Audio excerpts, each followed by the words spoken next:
Olá, boa noite. Estamos começando mais um programa Canal Aberto aqui na PUC TV, na NET Canal 20 e também pela internet. Hoje nós vamos debater a importância das lideranças comunitárias nas eleições. Vamos falar com a importância também do vereador. Fala-se tanto nos grandes líderes da política, fala-se Júnior de Friboi, Iris Rezende, Marconi Perillo, mas muitas vezes nós esquecemos de quem realmente são as verdadeiras formiguinhas que captam o voto para as grandes lideranças e para eles próprios, é claro. Então nós vamos debater esse assunto aqui no programa Canal Aberto. Comigo na mesa Ulisses A.S. E para nós falarmos a respeito desse assunto e outros assuntos de interesse da comunidade, nós convidamos o vereador Wellington Peixoto e também o líder comunitário Jonas Rocha, ele que é lá do setor Faz Salville, vai participar conosco aqui no programa de hoje. Vamos começar cumprimentando o vereador Wellington Peixoto, ele que é irmão do Bruno Peixoto. Boa noite, é um prazer recebê-lo aqui, Wellington. Boa noite, João Silvestre, Ulisses, Jonas. Boa noite a todos que nos acompanham. Jonas, boa noite, é um prazer receber você aqui no Canal Aberto. Boa noite, João, boa noite, Ulisses, boa noite, vereador Wellington, boa noite aos telespectadores. Estamos aí para discutir os assuntos aí que o programa determinar. Tá certo, nós vamos discutir muitos assuntos, principalmente nessa área sua. Ulisses, mais uma vez, boa noite. Boa noite, João Silvestre, boa noite especial para você, telespectador, também para o vereador Wellington e também o nosso grande amigo, que é líder comunitário, Jonas Rocha. Tá certo. Agora, Jonas e Wellington, vou fazer a primeira pergunta para os dois, né? O vereador tem uma importância muito grande no processo das eleições, principalmente nas eleições presidenciais, deputados federais, deputado estadual. O vereador ele é eleito juntamente com o prefeito, tem uma eleição separada, e quando chega na hora de eleger os líderes maior, vamos dizer assim, a nível estadual e federal, aí o vereador tem uma importância muito grande. E também, é claro, as lideranças de bairro. Mas vamos começar primeiro. O vereador é valorizado pelos políticos maiores quando, na época das eleições, eles sempre ajudam, participam das eleições de vereador? Por mais que é o primeiro mandato nosso, né, nosso primeiro mandato, eu acredito que sim. Nós somos hoje os olhos do prefeito, os olhos do governador. Nós estamos nos bairros, visitando os bairros, como o líder comunitário. São os nossos olhos ali. Muitos líderes comunitários levam os problemas do bairro para o vereador. Então eu acredito que a função do vereador é muito importante, tanto no auxílio para o prefeito municipal, como para o governador também. Jonas, no caso do líder comunitário, ele também tem, por parte do vereador, que vocês ajudam muito, e depois vem também os deputados estaduais, federais, tem tido o respaldo depois das eleições. Muita gente reclama que quando se elege determinado político, depois eles não voltam lá. Acontece isso mesmo?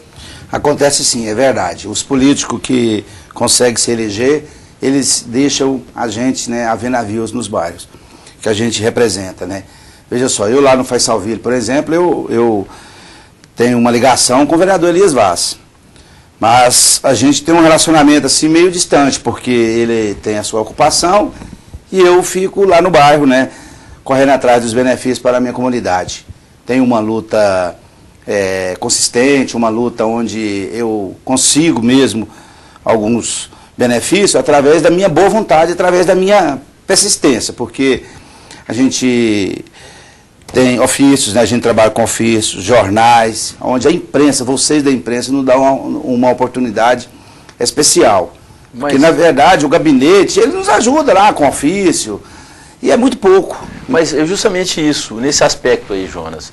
Você não acha, por exemplo, que essa ligação umbilical, por exemplo, com o parlamentar, com o político, ela é ruim, ela vamos dizer assim, até desnecessária, justamente por isso, porque você mostrou que às vezes não consegue aquele benefício. E se você não está ligado a apenas um parlamentar, um vereador, você vai atrás de outros, até resolver o problema do bairro. Não seria melhor ter essa desligação, ou seja, não ser ligado a um político apenas? Seria, o ideal seria isso, Ulisses. Mas infelizmente, hoje o líder comunitário, para ele conseguir movimentar, ele tem que ter uma força, tem que ter alguém assim que o ajude. Eu, na verdade, o meu relacionamento com o Elias é muito distante. Eu não participo de nada, eu faço parte do partido do qual ele participava, que ele saiu, eu fui até mesmo candidato. Você recebe verba do gabinete? Não recebo verba do gabinete. Certo. Não recebo. Eu até recebi, já fui lotado o gabinete dele, hoje eu não estou mais.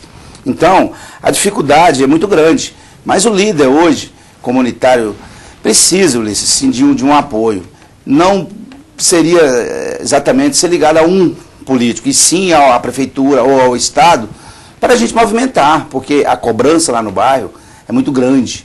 Os moradores te reclamam disso, daquilo, e você fica doidinho da cabeça. Agora, o fato de você apoiar o Elias, que é um vereador de oposição, ele sempre foi opositor ao Íris e atualmente ao Paulo Garcia, não atrapalha os benefícios de chegar até o bairro? Atrapalha muito. Inclusive, eu estou entrando em desligamento com o vereador.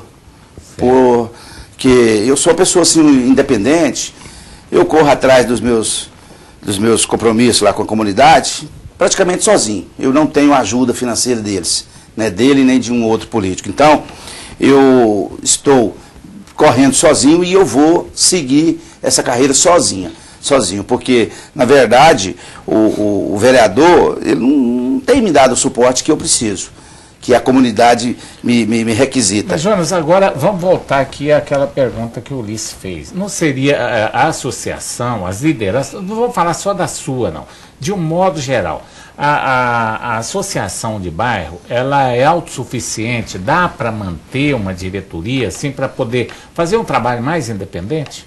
Para ter mais livre acesso, por exemplo, ter um livre acesso ao prefeito, ao governador, escolher o vereador para poder pedir as coisas. Vocês têm receita, vocês têm uma sede própria. Essa receita, como que é isso? Lá no Faisalville, por exemplo, não tem receita. E eu estou na presidência Não tem uma sede própria, do bairro, não tem.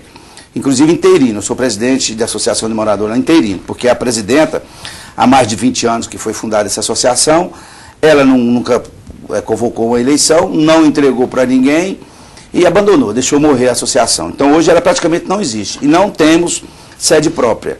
Então os trabalhos que tem lá no bairro é uma luta independente. Inclusive a minha pessoa, se eu me dizer que eu sou o bom, que eu sou o que mais luto, eu posso até estar me gloriando demais. Mas, na verdade, lá no Faisalville, inclusive o padre Jesus Flores já me elogiou várias vezes em dizer assim, olha, o Jonas tem um trabalho de vereador lá naquela região.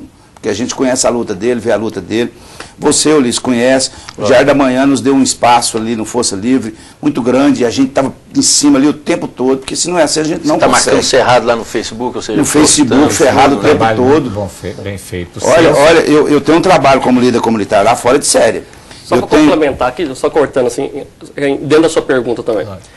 Essa ligação, hoje, nessa nova legislatura, nós estamos tentando desvincular isso. O vereador do bairro tal. Nós somos eleitos por Goiânia. Justamente. Eu acho que tem que acabar com isso. É igual o João está falando, às vezes ele está ligado ao Elias, mas tem que levar todos os vereadores, chamar são 5 meses já que nós estamos na Câmara, eu já fiz 5 ações sociais nos bairros. Cada bairro leva advogado, leva odontólogos, médicos, pula, para atender a comunidade. E lá a gente faz atendimento. Eu estou levando o gabinete para os bairros. Independente se eu tive voto, muito voto ou pouco voto. Mas isso não cria uma certa cisânia dentro do próprio poder, vamos supor, legislativo aqui municipal, não? Porque tem vereadores que se julgam donos ali daqueles guetos ali, daqueles fios, daquela região, ou seja, acham que eles é que mandam ali. Não, mas está mudando. Está mudando. Hoje, essa legislatura mudou. Eu apresento requerimento de vários bairros, atendo em vários bairros, inclusive fiz 3 audiências públicas, uma na região leste, região norte, e chamei todos os vereadores. Não é porque eu estou fazendo a audiência pública para ver os problemas do bairro, que é minha audiência. Não, a audiência é de todo. Sozinho, eu não consigo nada na Câmara. Sabe por que eu falo isso, João, telespectador? Porque eu, como jornalista, eu recebo de vez em quando alguns telefonemas de um vereador, ou então às vezes um deputado, pega e fala assim, Ulisses, você podia colocar uma nota para mim falando que eu fiz isso, aquilo para o bairro, ou então para a cidade. E depois, no outro dia, vem um outro deputado, então outro vereador fala, o que é isso? Ele nunca fez nada, não, repara para mim aquela coisa. Então, existe essa disputa. Infelizmente ainda tem, alguns ainda, mas nós estamos tentando desvincular. Inclusive, o presidente Clécio Alves, ele teve uma ideia sensacional, que é fazer uma sessão nos bairros. Levar a Câmara todinha, como se fosse o plenário da Câmara, e nós vamos fazer isso no bairro. Então, independente se o vereador lá é do bairro ou não, vão todos os vereadores. Como eu disse, a gente tem que unir. Eu acho que sozinho eu não consigo aprovar um projeto. Então a gente tem que levar todos os vereadores. Eu acho que esse é o trabalho do político. Essa ideia foi uma ideia brilhante. Em uma determinada cidade aconteceu isso. marcaram uma sessão da Câmara Municipal para a igreja, um cidadão compareceu na sessão da Câmara. Então, é preciso ter muito cuidado com esse tipo de coisa, porque mobilizar a população é um negócio complicado, né, Jonas? É muito verdade. complicado você mobilizar a população em algum evento. Mas é interessante, viu, João? O vereador precisa também fazer um trabalho de valorização nos bairros, porque muitas vezes a ideia é boa, mas às vezes a população não aceita essa ideia. Precisa fazer um trabalho de base lá para não passar vergonha depois. Aconteceu isso lá e foi muito feio, ficou muito ruim. A primeira vez que a Câmara tentou ir, um cidadão, estou falando fato verídico, né? E aí não teve mais esse papo, não aconteceu mais não. Nós discutimos sobre isso, sobre essa possibilidade. Mas a gente vai ter que fazer esse trabalho. Se nós pensarmos que não vai dar ninguém, vamos parar, não. Vamos fazer o trabalho, vamos apresentando. Eu acho que a população vai aceitar esse trabalho. Vamos abrir a tribuna livre para que elas possam expor os problemas do bairro. Então, acho que você sente essa participação, por exemplo, da população ou apenas dos líderes comunitários? O senhor vê o engajamento da população, a cobrança dela, vamos dizer assim, até o seu Zezinho ali que nunca participou, ele vê a presença do vereador ali, ele chega, pede, ele conversa, e ele é respeitado desse aspecto, ou seja, de pedir, de solicitar? É respeitado, com certeza. E vai ser respeitado todos que forem lá nessa audiência, e que se for no plenário hoje, na Câmara, eu acho que a população tem que ir mais. Infelizmente, a cultura das pessoas é quando tem um interesse próprio. Aí enche um plenário. Quando é uma categoria, um projeto que vai beneficiar uma certa categoria, lota o plenário. Hoje, o plenário hoje tinha 2 pessoas. Você falou em uma, hoje tinha 2. 2 pessoas. Então, há um desinteresse. E as pessoas têm que cobrar do político. É importante cobrar, é importante participar do processo legislativo. Tá certo. Bom, nós vamos para mais um intervalo comercial, aliás, para o nosso primeiro intervalo comercial. Daqui a pouco estaremos de volta.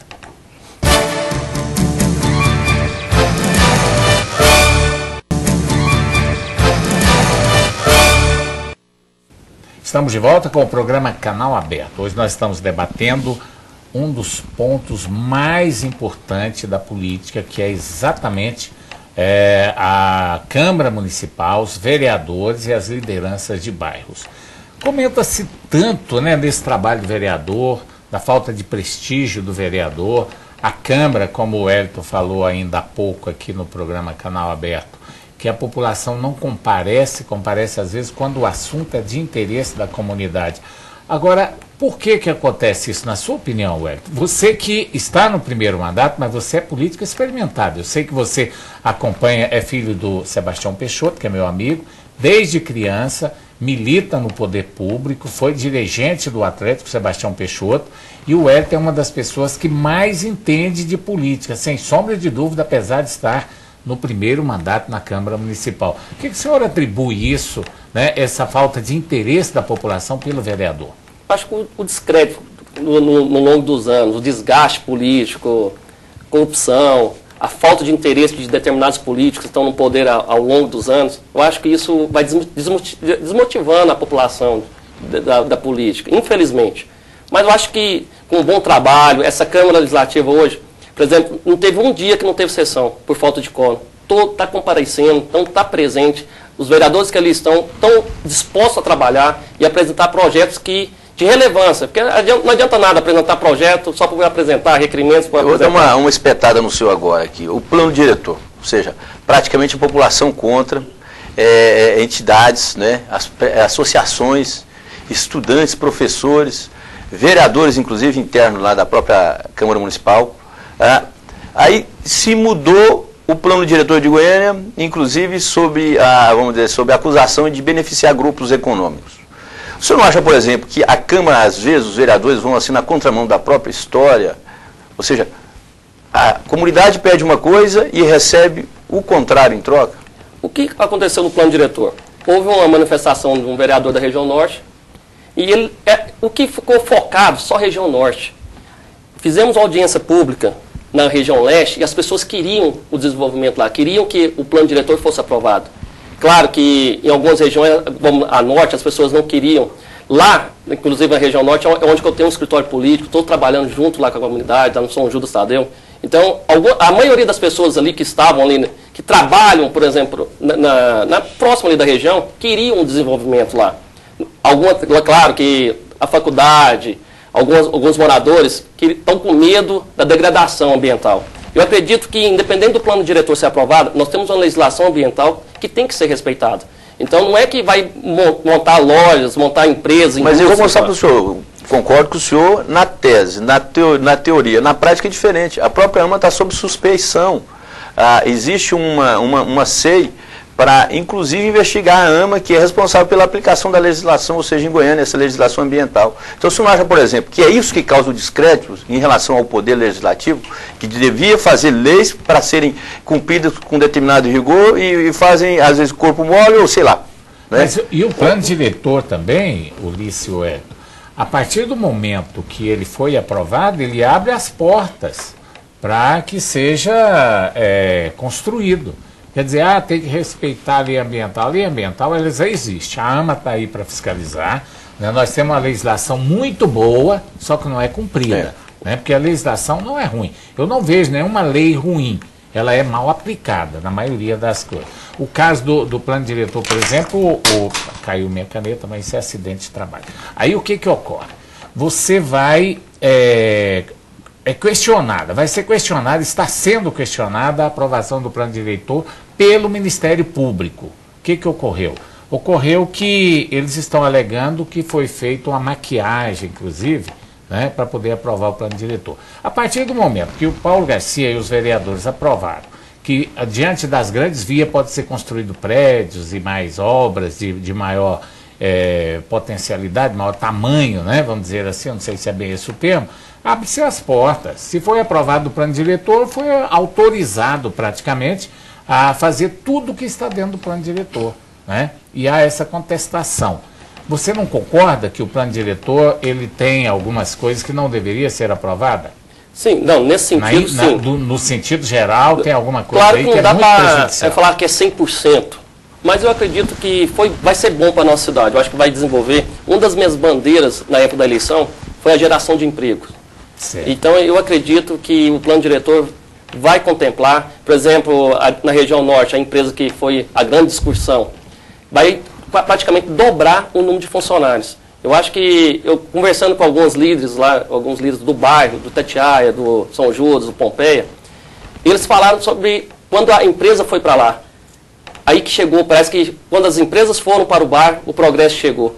Parece que a infraestrutura melhorou da região. Então eu aposto nisso, eu aposto que vai desenvolver mais a nossa cidade, e eu acredito que será respeitado. Hoje o líder comunitário tem um papel interessante nesse sentido, de cobrar. Até nesse caso, você concorda com isso, Jonas? Ou seja, com essa mudança no plano diretor, você acha que isso é para o benefício da população, ou você acha que, às vezes, a própria Câmara Municipal, os vereadores, vão na contramão do que as lideranças comunitárias pedem? Ulisses, eu penso que é o preço do progresso. Eu acredito que os vereadores têm que criar uma forma de repor esse prejuízo que a cidade vai ter, inclusive no meio ambiente. Por exemplo, se vai destruir uma área ali onde tem uma plantação, onde tem uma reserva, né, se chegar a atingir isso, eles têm por obrigação, aquela empresa, refazer ela em outro lugar. Eu acho que é por aí, porque, na verdade, esse plano diretor, eu não tenho um conhecimento profundo dele, porque os vereadores que estão lá é que conhecem melhor. Eu sei que o progresso, quando ele chega, ele traz benefícios bons e ruins. Né? Então, a gente tem que tirar proveito dos bons e eliminar os ruins. No caso do plano diretor da cidade, a gente tem que cobrar das autoridades, do vereador, dos deputados, do prefeito, uma reposição do que está sendo estragado. Né? Ou seja, o meio ambiente está sendo prejudicado. Tem que haver uma forma aí de colocar, né, uma reposição desse prejuízo. Por exemplo, você lá do Faz Seu Vila, que é o presidente da associação, se caso, vamos dizer, dentro desse plano diretor, dessas mudanças aí, seja necessário, vamos dizer, dizimar o Parque Macambira ali, você concordaria com isso? Não, porque a gente está ali, a gente já até sabe mais ou menos o que está acontecendo ali, e o que ficou reservado para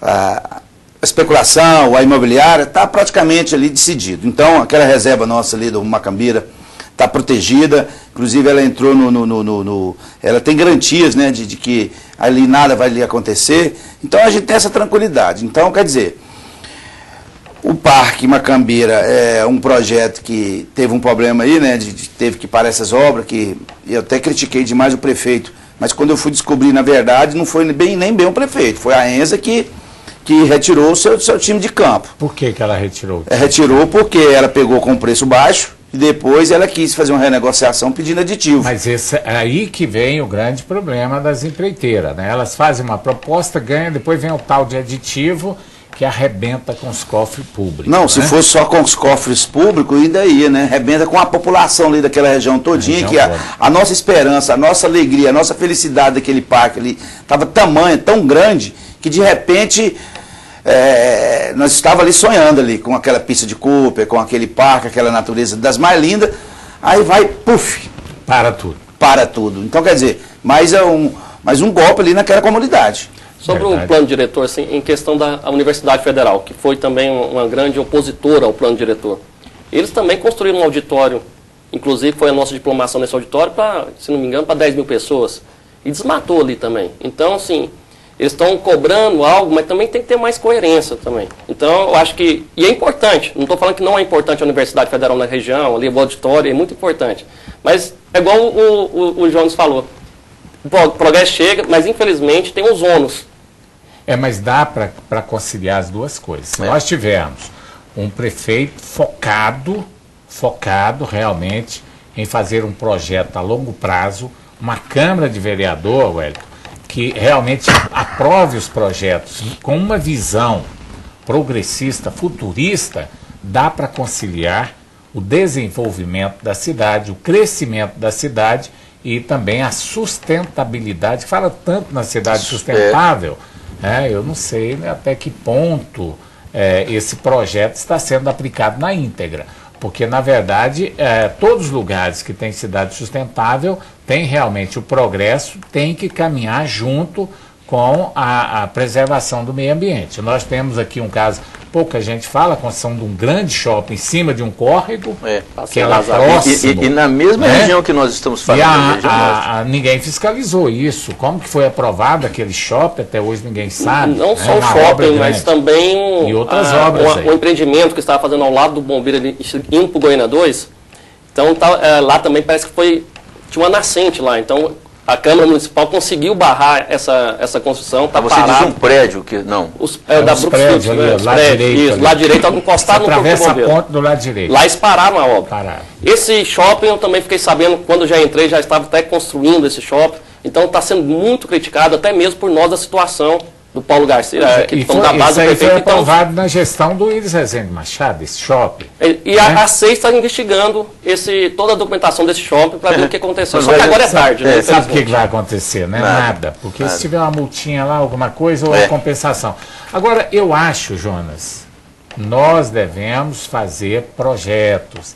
Tem que começar a pensar longe. Poucos dias morreu aí um cidadão importantíssimo em Goiás, foi o ex-governador Mauro Borges, que fez um projeto e parece que foi o único governador até hoje que fez um projeto a longo prazo. Mas nós vamos para o intervalo comercial, daqui a pouco a gente volta, vamos continuar debatendo esses assuntos interessantes aqui no programa Canal Aberto.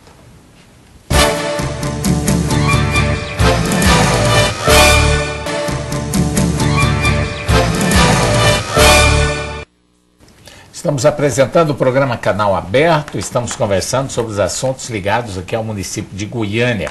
Hoje, os nossos convidados são o vereador Wellington Peixoto, ele é do PSB, e o líder comunitário Jonas Rocha, do setor Faisalville. Nós estamos conversando aqui sobre a situação de Goiânia. O Wellington Peixoto, eu quero fazer uma pergunta para o senhor aqui, porque eu vi um colega de partido do senhor, o Pedro Azulim, né, porque é filho do Pedro Azulão, o vereador que é do PSB, em uma entrevista, não me lembro o órgão de imprensa que foi, ele disse que o senhor é muito mais ligado ao PMDB do que ao PSB. É verdade isso? O senhor tem a cara do PMDB? Eu cresci, como o senhor mesmo falou, dentro do berço político lá em casa. E meu pai sempre foi do PMDB, meu irmão é deputado pelo PMDB, foi eleito 2 vezes vereadores pelo PMDB. Só que quando eu busquei o PSB, eu estava acreditando num projeto maior. Porque lá, no PMDB, quando eu entrei, e se eu fosse filiar lá, eu seria apenas o irmão do deputado Bruno Peixoto. Então eu queria construir essa carreira política dentro do PSB, acreditando que o Júnior Friboi seria candidato a governo e queria termos uma união da oposição. Só que, infelizmente, na política tudo muda e o Júnior da Friboi foi para o PMDB. Nesse dia que ele foi, ele até filiou agora, semana passada, mais uma vez, né? Infelizmente ele... Deve ter uns 3 anos de política e já mudou, foi para 3 partidos. Eu acho que ele não era afiliado. Caminho não, né? Não.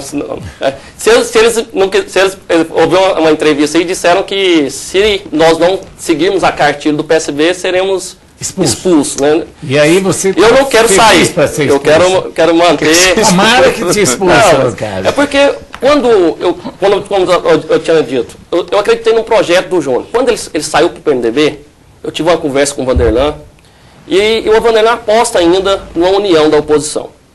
Ele acredita ainda que há essa possibilidade, eu também acredito que há essa possibilidade, porque se nós dividirmos a oposição, com certeza será um fracasso. Temos que andar de mãos dadas para conseguir... E temos que esquecer projetos coletivos. Temos que investir, esquecer projetos individuais, temos que apostar no projeto coletivo. O senhor falou uma coisa interessante aí, que é essa dança de partidos. Eu acho que isso é ruim para a democracia. Eu acho que é ruim para a democracia porque mostra, vamos dizer assim, de certa forma,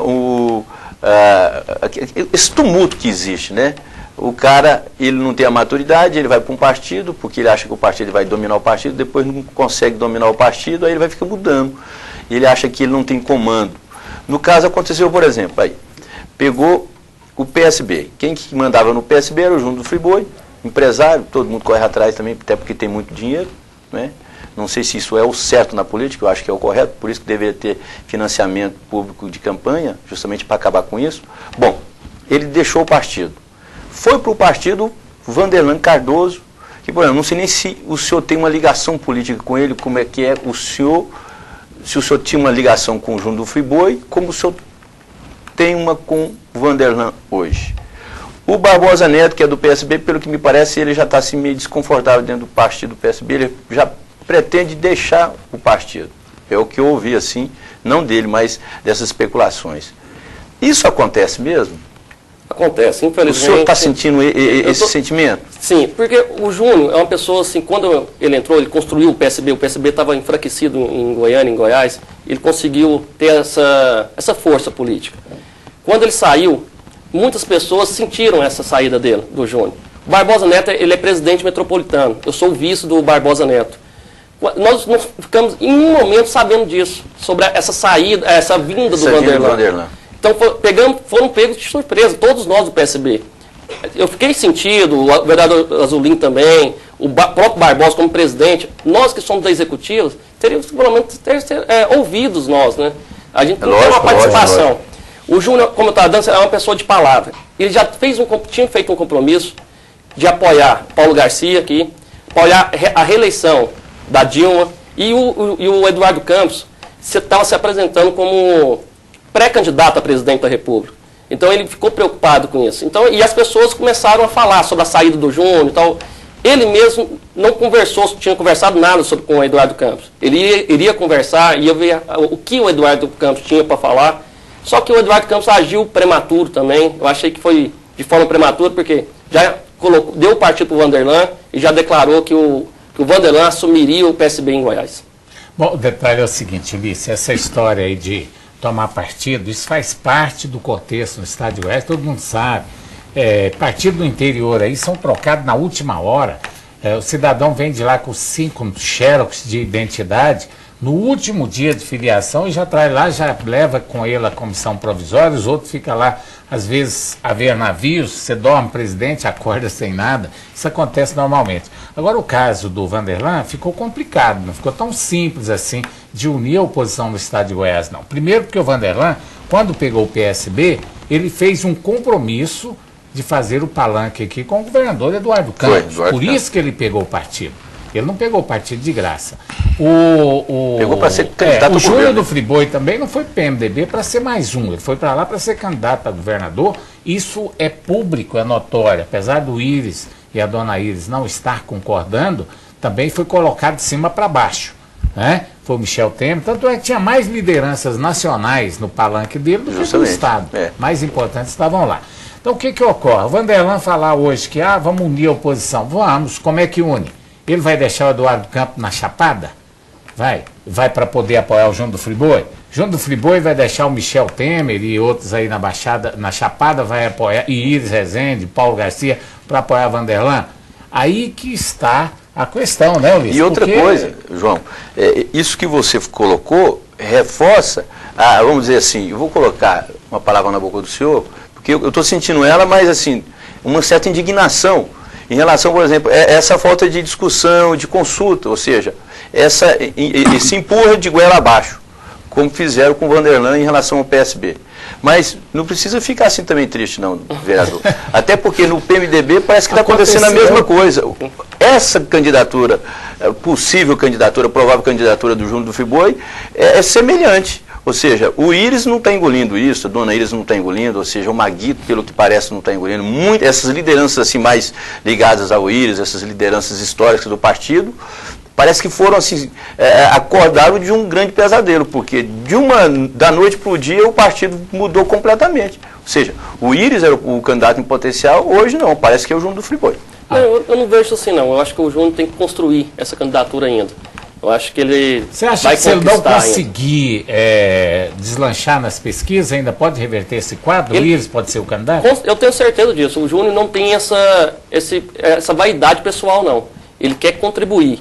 Se ele não estiver bem nas pesquisas, até mesmo no PSB ele tinha falado isso. O senhor defende Mas uma prévia? O discurso não é esse. Eu defendo. O senhor defende uma prévia, então? Samuel Bechor também parece que defende essa. Eu acho que é mais justo. Eu acho que ele tem que ouvir as pessoas, pesquisa, dentro do próprio partido, tem que construir uma candidatura, não é empurrar. Eu acho que quando vocês falaram assim da Dona Iris, a Dona Iris esteve presente na posse, na filiação, o Maguito esteve lá. Então acho que teve o apoio dos deputados. Eu acredito que o João vai construir essa candidatura. Pergunta pessoal, mesmo o senhor no PSB, o senhor pretende apoiar o João do Friboi? Eu acredito ainda na união, mas eu tenho um compromisso com o Júnior do Friboi. Não vai haver uma cisania entre a família Peixoto, não? Porque, pelo que eu sei, o Bruno Peixoto, que inclusive é amigo meu, é um dos maiores, por exemplo, fã do Iris Rezende. De mão cheia. De mão cheia. Eu já fui 2 vezes na casa lá do ex-governador, ex-prefeito, que é o QG, o escritório político dele, e o Bruno Peixoto, que está lá, uma das figuras assim mais, um dos personagens políticos, um dos políticos mais presentes lá. E o senhor, pelo jeito, está do outro lado. Não, eu estou do lado, não falo assim, eu vou apostar na candidatura do Júnior, não. Se o Iris for, eu acho que, se o Iris falar que é candidato, eu acredito que o Júnior também pode apoiar ele, sai para o Senado. Eu acho que o Júnior está pensando no coletivo, pensando em Goiás, num projeto muito maior, não um projeto individual. Agora, eu tenho a impressão, Ulisses, até essa pergunta serve até para o senhor, né? O Iris, ele é a grande liderança do PMDB no estado de Goiás. Muita gente respeita o Iris, mas hoje, quem vai dar as cartas no PMDB a partir dessa filiação do Júnior do Friboi é o próprio Júnior do Friboi. Ele veio com muita moral, ele veio com o apoio da cúpula nacional. Inclusive, pelo que eu acho que hoje quem manda a última palavra é do Júnior. E pelo que falaram aí, nós não sabemos disso porque a gente não ouviu a manifestação pública, mas com apoio do ex-presidente Lula também, né? Também, não, ele veio com apoio federal, ele veio com apoio do PMDB e com a benção do PT, a nível nacional, isso não resta dúvida. Ele sabe do potencial do Iris, ele sabe da força que o Iris tem na nossa cidade, no estado. O Iris ele tem essa densidade de voto, né? Então, a densidade eleitoral. Ele sabe como que é importante o Iris nesse processo. Se as pessoas, no momento do ano que vem, que é o ano da discussão realmente, o Iris estiver bem nas pesquisas, eu acredito que o Júnior não tem essa vaidade. Deixa eu fazer uma pergunta para o senhor, assim, é uma pergunta simples e normal. Se o Júnior do Friboi não tivesse o dinheiro que ele tinha, o senhor acha que ele seria candidato e teria esse apoio que tem hoje? É difícil, porque o Júnior ele não é empresário, né? A força dele é como empresário. Vamos fazer o seguinte, nós vamos para o intervalo comercial e depois, no retorno, nós vamos discutir esse assunto aqui no Canal Aberto.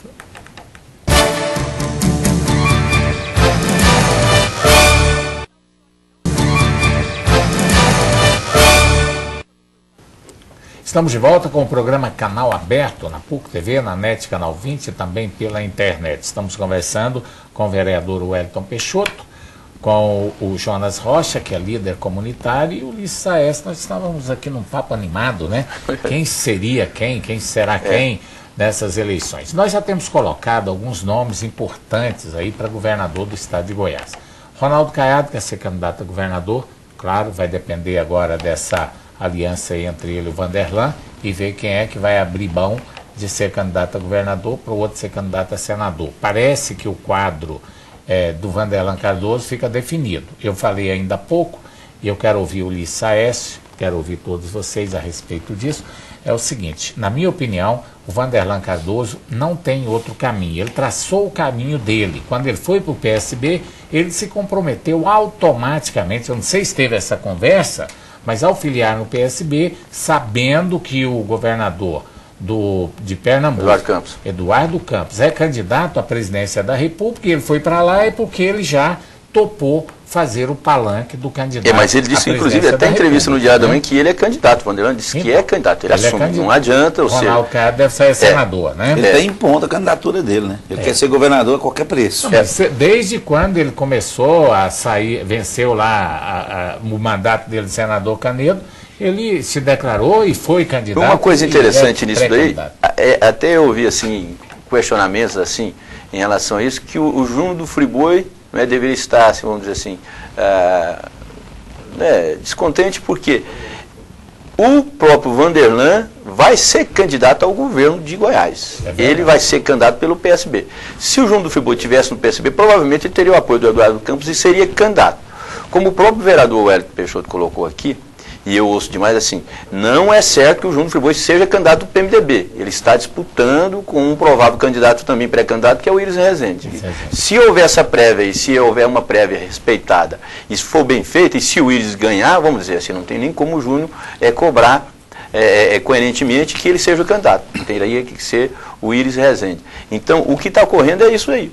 Agora, tem uma coisa também que a gente deve adicionar, e é o seguinte: o partido da Marina Silva, se ele for realmente fundado, se ele for legalizado, aquela coisa toda, se ela for candidata à presidência da República, provavelmente deverá também ter candidatos nos estados. E o partido está sendo criado e instalado também em Goiânia e em Goiás. Ele pode ser também um viés assim, importante para dividir os votos aí, e pode ser, quem sabe, um fiel da balança também.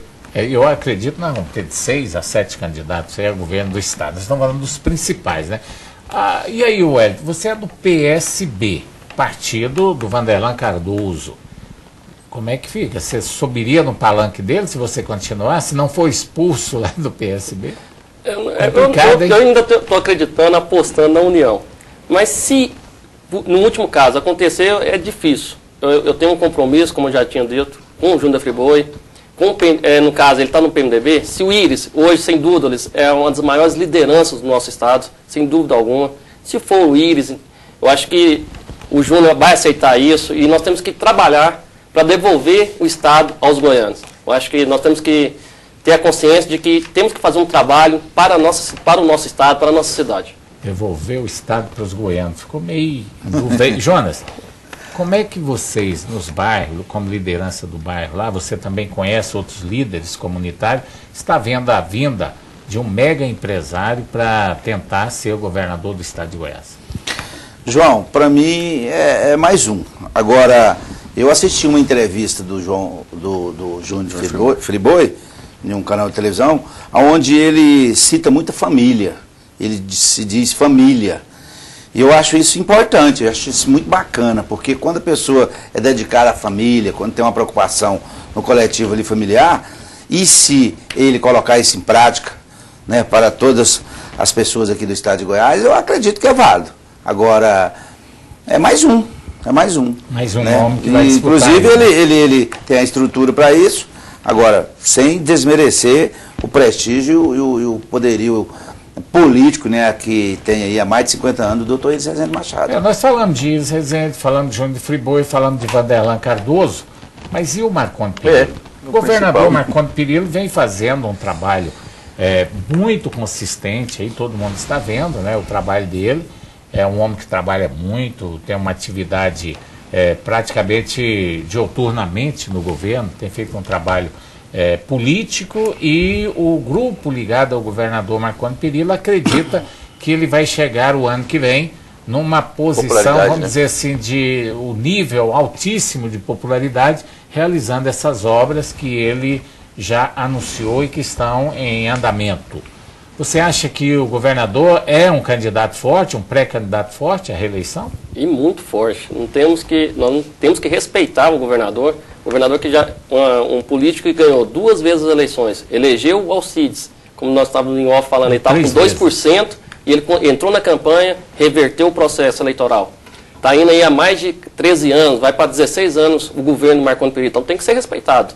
Por isso que a oposição está preocupada, está pensando em unir, ganhar força, ganhar corpo. Sem união, não leva? Não leva. Com certeza não, porque temos do outro lado uma pessoa que sabe fazer política, teve um desgaste nesses 2 primeiros anos aí do mandato, mas que está fazendo obras, então é preocupante sim, e a oposição sabe do potencial que tem o governador Marconi Perillo. Ele venceu 4 eleições, venceu 2 como candidato, os 2 primeiros mandatos, depois venceu a de senador, venceu o estado com Alcides Rodrigues e agora venceu de novo essa eleição. Quer dizer, 4 eleições, ele saiu vencedor em todas elas. Jonas, você quer falar? João, agora eu gostaria muito de questionar uma parte no governo do Marconi Perillo em relação à segurança pública.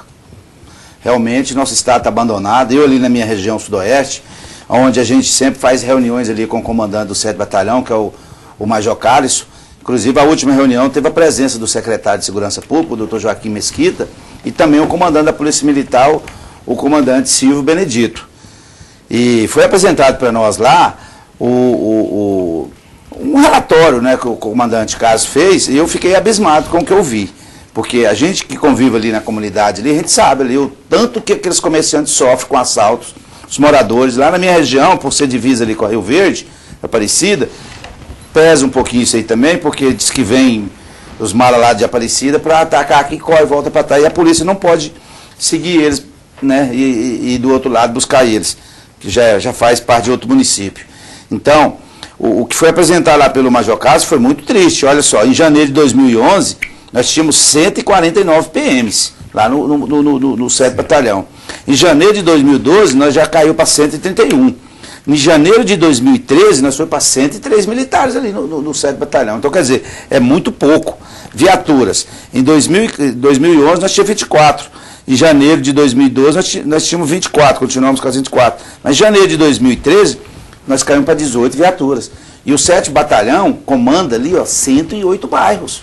Então, quer dizer, tá precário, viu, a nossa segurança pública ali naquela região. Tá certo. Eu só quero fazer mais uma perguntinha rápida, que o programa está chegando no final. O Wellington, vereador Wellington, você está sendo processado também por aquele envolvimento na AMA? Não. O que houve, eu contratei uma empresa, e o proprietário dessa empresa, ele estava sendo investigado, com suspeitos de envolvimento, de influências no órgão. E em janeiro, eu estava fazendo uma reforma no posto e solicitei uma licença para instalar e desinstalar uns tanques de combustível. Dei entrada no processo e estava demorando. Infelizmente, quem precisa de uma licença ambiental sabe a demora. Eu, inclusive, a minha licença ambiental, quando eu peguei a primeira licença, demorou 2 anos. Quando eu peguei, já estava vencida. Já tive que dar entrada para renovação. E quando eu liguei, eu pedi para que esse empresário, assim, ó, preciso abrir o posto, preciso reformar, acelere esse processo. E no teor da conversa, ele até argumentou sobre a possibilidade de uma manutenção de um cargo de outra pessoa que estava sendo investigado. E eu falei que iria olhar, que ia pedir o prefeito, mas eu não tenho essa força. Em nenhum momento eu usei de influência política. Estava como empresário, cobrando de outro empresário uma celeridade. Certo. E inclusive, não fui denunciado pelo Ministério Público. Tem um processo no Conselho de Ética, o vereador deu entrada, mas eu acredito até o Ministério Público ficou convencido de que eu não tenho nada a ver com essa operação, com essa influência nesse órgão. Tá certo. Se você não está sendo investigado pelo Ministério Público, não está incluído no processo, naturalmente o S da Comissão de Ética também não tem motivo, né, para poder dar sequência. Mas vamos ainda voltar aqui um pouquinho mais no assunto. Você falando de segurança pública, olha, está ficando difícil de assistir alguns programas de televisão a nível nacional. A criminalidade no Brasil, a criminalidade em Goiás, no Brasil, tá uma coisa de louco, é sequestro, estupro. Eu sou contra a pena de morte, mas eu estou achando que a qualquer momento eu possa até mudar de opinião, porque a criminalidade, ou a maneira cruel com que as pessoas estão tratando, principalmente as nossas crianças, estuprando crianças, assassinando crianças, é uma violência que não tem tamanho. Ladrões roubando, matando de graça, pegando o celular de jovens. Ele acaba de entregar o celular, o cara ainda atira nele. Isso é no Brasil inteiro. O Brasil hoje está passando por uma crise na segurança que, infelizmente, alguma coisa precisa ser feita. É muito triste a situação do país E para ser feito, João, precisa mexer nas nossas leis. Porque as nossas leis hoje estão arcaicas há muitos anos que as nossas leis... Só tem uma lei, Jonas. A maioridade penal. É a maioridade penal. O resto são ótimas. Eu sou a favor dos 15 anos de idade. A responsabilidade. Tinha que ser 8 anos. Eu estava comentando até nesse final de semana sobre a maioridade penal. O jovem de 16 anos pode votar. Isso. Mas ele não pode tirar a habilitação, ele não pode responder Mas ao uma processo. coisa, então estão banalizando a política pela própria legislação. Eu tenho observado a própria população, e se o telespectador sabe disso aí, que ele mesmo está indignado, embora os políticos ainda não demonstrem essa certa indignação, mas há um movimento, há um clamor muito grande hoje, nas ruas, nas avenidas, ou seja, nos bairros, nas cidades, para a redução da maioridade penal, ou seja, que seja de 15, 16, como o próprio João quer, bem menos, né? Mas 8, que haja uma redução assim, o mais rápido possível, porque hoje o menor virou uma ferramenta da criminalidade, da bandidagem. E usado, manipulado pelo o cara adulto, ou seja, para o cara que é maior de idade. É verdade. Eu acho que tem que ser de 8 anos, cometer o crime, já tem que internar e fazer um tratamento. Assina embaixo. Wellington, obrigado por ter vindo aqui no programa. Obrigado, Ulisses, Jonas. Mandar um beijo para minha filha Amanda, minha esposa que está grávida de 8 meses, a Fernanda. Um abraço para ela. Obrigado. Bruno, que fez aniversário. Fez aniversário na quinta-feira. Então, um abraço para meu irmão, o deputado Bruno Peixoto. Parabéns, que Deus possa abençoá-lo ainda mais. Tá certo. Jonas, obrigado por você ter vindo, amigo.